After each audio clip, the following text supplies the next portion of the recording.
Bonsoir à tous, bienvenue dans votre émission La Réunion, l'actualité, c'est surtout ce qui se passe en métropole, sécurité globale, quelles sont aujourd'hui les questions qu'on se pose sur la démocratie, il y a même sur une chaîne quelqu'un de dire que dans les pays dits dictatoriaux, on a mieux géré le Covid. Est-ce que aujourd'hui la démocratie est en danger? C'est la question qu'on pose dans Causement Réunionnais.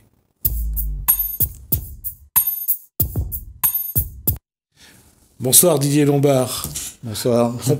On peut se poser la question de la démocratie parce que c'était impressionnant d'entendre ça en disant que on a mieux géré le Covid dans les pays où c'est un peu, je dirais, il y a moins de liberté que dans les pays où il y en a plus. La démocratie est-elle en danger lorsqu'on entend ça? Si on prend l'exemple de la Chine, je pense qu'il n'y a pas spécialement de démocratie dans ce pays-là, il faut être clair. Maintenant, le fait d'avoir un gouvernement qui prend des décisions rapides et systématiques pour tous, ça a peut-être aidé à faire reculer, sans doute,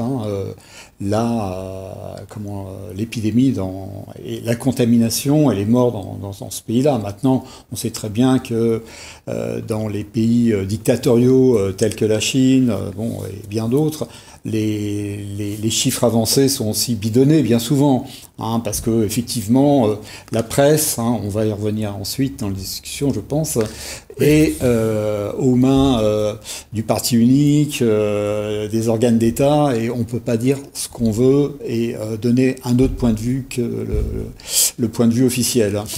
Il y a d'abord les règles qui ont été mises en place en France depuis le début de l'épidémie et puis du confinement. Est-ce que ces règles, c'est un peu ça fait reculer la démocratie?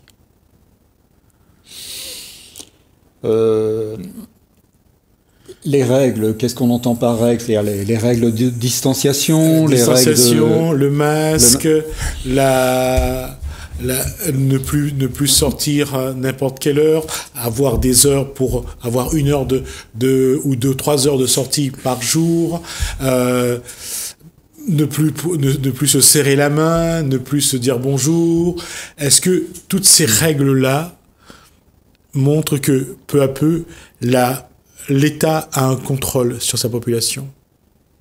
Moi, je pense pas que ça soit ça qui remette en cause la démocratie ou la possibilité pour les gens de s'exprimer en soi. Ce sont des mesures de bonne loi que de faire attention aux autres et à soi-même. C'est-à-dire, si c'est pour se protéger avec le masque par rapport à la projection de salive qui peut être contaminante, etc., c'est justifié, il n'y a rien à redire là-dessus. Là où il y a des choses à redire, c'est que cette politique préconisée par Macron et son gouvernement, par exemple les masques, elle est on ne peut pas dire moins qu'elle est à géométrie variable. C'est-à-dire qu'on a vu dans un premier temps le gouvernement dire qu'on n'avait pas besoin de masques, parce qu'en fait les masques ils étaient soit dans des stocks moisis, comme on a pu le découvrir à La Réunion, soit en nombre notoirement insuffisant. Donc ça montre l'incurie plutôt de la politique gouvernementale. Mais ce que je voulais dire, en plus, donné comme autre exemple, c'est que cette politique, oui, elle est à géométrie variable. Quand on voit le gouvernement interdire les rassemblements de plus de 6 personnes dans le cadre, disons, familial ou amical, etc., et permettre à des dizaines, à des centaines de milliers de travailleurs de se serrer comme des sardines dans les trains, dans les métros, dans les bus, etc., et dans les usines. Parce que dans les usines, on a quand même, nous, Lutte ouvrière, un certain nombre de camarades qui y travaillent, et en particulier dans les grandes, et qui nous remontent des informations qui nous montrent qu'effectivement, les usines, comme dans bien d'autres domaines, se placent se place en dehors des consignes gouvernementales officielles. C'est-à-dire que les distanciations, quand on est à quelques pas de son camarade de travail à qui on tend une tôle pour l'usiner, etc. Eh bien, il est bien entendu que au bout d'un certain temps, les distanciations, elles sont impossibles. Et donc, on voit ce gouvernement permettre au patronat, effectivement, de faire, disons, une exemption à son égard et lui permettre ce qui ne permet pas à tout à chacun, que ça soit dans le cadre de ses activités personnelles ou pour aller faire des courses, par exemple chez le petit commerçant du coin, etc. Ceux-là, on va les emmerder, on va les obliger à fermer leur boutique, etc. Alors que à côté de ça, effectivement, les grands centres commerciaux, les grandes entreprises, on leur permet un peu de faire tout et n'importe quoi. Alors c'est certain qu'il y a des entreprises, il y a des commerces qui respectent et qui essayent de faire respecter la loi. C'est un fait aussi, mais il y a deux poids, deux mesures. Donc on voit bien que ce gouvernement est surtout à l'écoute, une fois de plus, du grand patronat. Et sur le projet qui actuellement crée la polémique en métropole, le projet sécurité globale, ne plus avoir le droit de faire des photos des policiers pendant les événements, les manifestations et surtout lorsqu'il y a des échauffourées, c'est une menace ou pas? Parce que là, certains disent qu'on touche directement à la liberté. C'est la liberté d'informer, tout simplement. Je crois que vous êtes bien placé puisque c'est votre métier, comme tant d'autres. Heureusement que les journalistes sont là. Heureusement que, effectivement, on a le droit de s'exprimer librement dans le cadre du respect, effectivement, des personnes et de la protection des personnes, bien sûr, y compris des policiers. Mais le problème n'est pas là. Le problème, c'est d'interdire tout simplement aux journalistes de filmer et à tout un chacun, puisque tout le monde est outillé des moyens de filmer aujourd'hui avec les portables, etc., les iPads, de filmer les manifestations et donc l'action des policiers. Alors quand on voit ce qui s'est passé par exemple pendant la période des Gilets jaunes, où des dizaines de gens ont été blessés, éborgnés, ont été matraqués, des vieilles personnes de 70 ans et plus, bousculées, poussées à terre, écrasées, étouffées, etc. par les forces de l'ordre, ou plutôt du désordre, dans ces cas-là, eh bien, effectivement, on voit le pouvoir politique en place intervenir pour couvrir ces agissements. Parce que s'ils n'avaient pas à camoufler quoi que ce soit, eh bien, je veux dire, les journalistes feraient leur boulot et ils ne se permettraient pas, bien sûr, de publier le nom des policiers, etc. Ça, c'est du domaine de la justice. Mais on voit que ce pouvoir-là, effectivement, il se raidit. Il se raidit parce qu'on est dans une période difficile, on est une période de crise, et il est là aussi pour défendre les intérêts de la grande bourgeoisie. Donc, il a besoin, effectivement, de mettre tous les gens qui contestent le système au pas. Ceux qui protestent contre cette loi, qui est une loi inique, qu'on doit combattre effectivement, mais y compris contre tous ceux qui combattent sa politique. On voit le gouvernement récemment ressortir, par le biais de son Premier ministre, le projet de loi sur les retraites. Il y en a d'autres qui doivent venir après. Il y a aussi la remise en cause du droit à l'indemnisation chômage qui est dans les tiroirs. Il n'a pas l'intention de lâcher l'affaire. Tout ça ne peut que créer du mécontentement. Et puis il y a aussi les dizaines, les centaines de milliers de licenciements. On a vu chez Danone, par exemple, un trust qui fait des dizaines de milliards de bénéfices, qui augmente les dividendes de ses actionnaires de 17% de 2018 à 2019, et qui se permet d'annoncer le licenciement de 2000 de ses salariés. Alors, 2000 parmi les mieux lotis, si on peut dire, puisque c'est essentiellement des cadres des gens de la direction, etc. Mais malgré tout, ce sont des salariés et on leur fait payer comme un n'importe quel ouvrier, hein, eh bien, la volonté des gros actionnaires de Danone de maintenir coûte que coûte, même si la production, même si la consommation a baissé pendant la période de crise, il faut que ces gens-là continuent veulent que ça continue à leur apporter. Tout ça, ça crée bien sûr dans l'ensemble de la population laborieuse un grand mécontentement. Hein. Il y a 10 millions de pauvres en France, ça c'est les chiffres officiels. Tout ça, bien sûr, ça ne peut que déboucher sur un grand mécontentement et une explosion de colère demain. Et donc, le gouvernement, il agit dans la précipitation et dans la panique, d'une certaine façon. On le voit, il n'a pas une politique vraiment déterminée, que ce soit pour le Covid, etc. Hein, c'est un peu fait de bric-et-broc sa politique. Mais là, dans le cadre des manifestations qui ont eu lieu contre les violences policières, contre les immigrés qui ont été virés de leurs endroits où ils vivaient sous la tente, etc. Bon, ils devaient ils devaient en reloger 2500, je crois bien, et finalement il y en a 500 qui n'ont pas été relogés et qui se retrouvent aérés dans la rue en plein hiver, etc. Hein. Et quand ils protestent symboliquement sur la place de la République, qui est quand même, en France, un peu un emblème, justement, on nous parle des valeurs de la République, on voit ce que c'est que les valeurs de la République bourgeoise. Ça n'a rien à voir avec ce que les gens ont en tête, c'est-à-dire égalité, fraternité. Non, on tape sur les plus pauvres, on tape sur les gens qui sont sans logement, qui sont démunis de tout, etc. C'est une honte.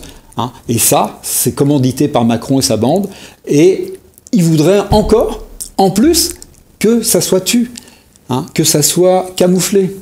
Justement, ça revient à cette question-là. Aujourd'hui, est-ce que la presse, aujourd'hui, est encore un élément de cette démocratie? Est-ce que la presse a encore l'énergie et la force d'exister en tant que telle au sein de cette démocratie-là?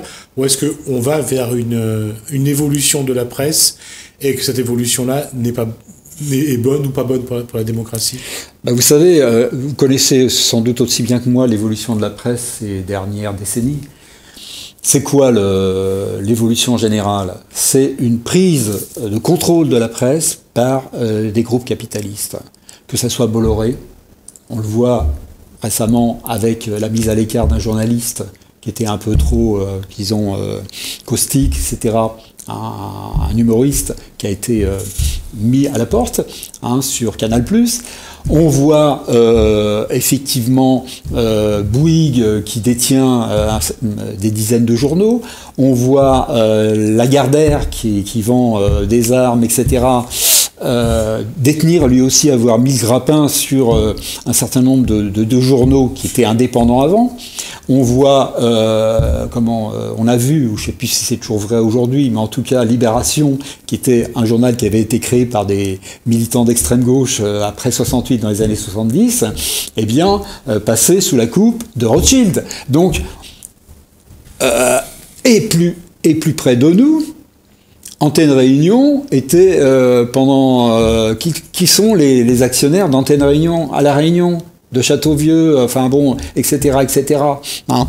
Donc, on voit aussi dans la presse écrite à La Réunion les difficultés dans lesquelles se débattent les journalistes du quotidien, à qui on annonce 24 licenciements. Et à qui la direction, en plus, impose une certaine censure quand on parle de l'affaire de certains patrons sur la place, etc. Donc on voit cette pression permanente du milieu économique, des dirigeants du système, faire pression de plus en plus sur les journaux, les mettre au pas, parce que après-guerre, il y avait des dizaines de quotidiens en France. Il y avait des centaines de journaux en France. Ils sont combien aujourd'hui? Je veux dire, la possibilité d'expression multiple, c'est une chance, c'est une richesse. Tout le monde n'est pas obligé de penser la même chose. Et quoi de mieux que la presse ou les médias aujourd'hui, hein, au sens large, pour effectivement s'exprimer. C'est très difficile. Nous, par exemple, on sort un petit journal ici tous les 15 jours. En France, nos camarades, ils sortent un journal toutes les semaines, qui sont d'ailleurs consultables en ligne. Mais, je veux dire, si demain, on relate des faits de violences policières dans notre journal, hein, qu'est-ce qu'on va nous demander? On va nous demander d'en passer par le service de communication de la police nationale, qui exige aujourd'hui son droit de validation de reportage avant diffusion de l'article qu'on aura écrit. Je veux dire, c'est le retour au pétinisme. Hein, c'est la... je ne parlerai pas du nazisme, bon, mais je veux dire, tous ces régimes dictatoriaux qui existent aussi dans le monde, hein, quand on voit ce qui se passe en Algérie, quand on voit ce qui se passe en Arabie Saoudite ou dans la Russie de Poutine, eh bien, ou en Chine, hein, je veux dire, la liberté d'expression, elle n'existe pas. Hein, effectivement, il faut passer par la censure. Eh bien, Macron, qui se réclame de la démocratie, hein, puisqu'il se targue d'avoir été élu démocratiquement, etc., il voudrait limiter cette démocratie au service minimum. C'est-à-dire que, bon, on peut parler des chiens écrasés, mais on peut pas parler des flics qui matraquent les travailleurs en grève ou les immigrants qui demandent à ce qu'ils soient respectés en tant qu'êtres humains. Donc là, on est sur une pente très glissante, et il est temps de se rattraper à condition qu'il y ait une mobilisation. Et nous, on est totalement solidaires avec les manifestants qui, par dizaines de milliers, ont descendu dans les rues ces derniers jours en France. C'est eux qui ont raison. Ils ont raison de se mettre en travers des lois que le gouvernement essaye de faire passer désespérément. Et je crois que même dans son propre camp, il y a des gens qui voient le danger. Hein. Donc il n'y a pas simplement des gens comme nous à Lutte ouvrière qui... c'est beaucoup plus large aujourd'hui. Je pense qu'il y a un début de prise de conscience d'une bonne partie de la population qui se disent que le pouvoir français, le pouvoir du gouvernement français va beaucoup trop loin et qu'il va falloir l'arrêter. L'arrêter parce que sinon on est mal parti. On est très mal parti. Comment aujourd'hui, on a vu la population dans les rues, on a manifesté contre cette loi sécurité globale, mais on sait que le pouvoir économique, malgré tout, est aujourd'hui omnipotent. Et comment aider la presse qui a besoin d'argent pour être, malgré tout, qui doit pouvoir dire la vérité, donc sauvegarder son indépendance? Nous, ce qu'on pense, c'est que tant que cette presse, comme je viens de vous le dire, est aux mains du patronat ou des actionnaires, des détenteurs de capitaux, c'est même pas le patronat, à la limite, il y avait des patrons de presse qui se battaient pour faire entendre un certain son de cloche. Hein. Je pense à des journaux comme Le Monde en France, ou fut un temps Libération. Je pense à l'Humanité aussi, hein, parce que bon, c'est un journal qui a compté, bien sûr, il rencontre des difficultés, etc., bon, à cause de la politique du PC, hein, aussi. Mais, je veux dire, c'est la richesse de la presse du pays. À La Réunion, il y a Le GIR, il y a Le Quotidien, etc. On se félicite de la présence de ces journaux-là, parce que c'est des journaux d'information qui sont absolument indispensables à la vie démocratique. Maintenant, on n'est pas forcé d'être d'accord avec tout ce qu'ils disent. Hein. Pour revenir aux aides à la presse, l'aide à la presse, de toute façon, elle existe. Hein. Alors, effectivement, les journaux locaux se plaignaient du fait que les aides à la presse nationale n'étaient pas appliquées de la même façon, équitablement à La Réunion. Ceci dit, regardez, Le Quotidien, ils ont annoncé des licenciements. Le porte-parole du SNJ, lors de la dernière manifestation à Saint-Denis, hein, le 25, a annoncé publiquement que la nouvelle aide, parce qu'il y a déjà eu une aide de 800 000 euros hein, pour les deux journaux, la nouvelle aide de 580 000 euros qui va tomber dans l'escarcelle de la patronne du Quotidien, ne servira pas, à c'est dire, à sauvegarder l'emploi. C'est-à-dire que la machine infernale du licenciement collectif va continuer. Alors ça va servir à quoi cet argent? À continuer à rémunérer les actionnaires du quotidien? Question. Donc, dans le cadre du système capitaliste, il n'y a pas de protection des travailleurs qui, en l'occurrence, au quotidien, sont ceux qui rédigent le quotidien. Sans le travail des journalistes, il n'y a pas de quotidien, ou pas d'autre journal. Donc, je veux dire, la liberté d'expression journalistique, etc., elle est sous surveillance et sous menace permanente dans le régime capitaliste. Voilà ce qu'on pense, nous. Après, la seule façon de préserver cette liberté d'expression journalistique ou autre, c'est la lutte. C'est le rapport de force, c'est se battre, effectivement, pour la préserver, cette liberté d'expression.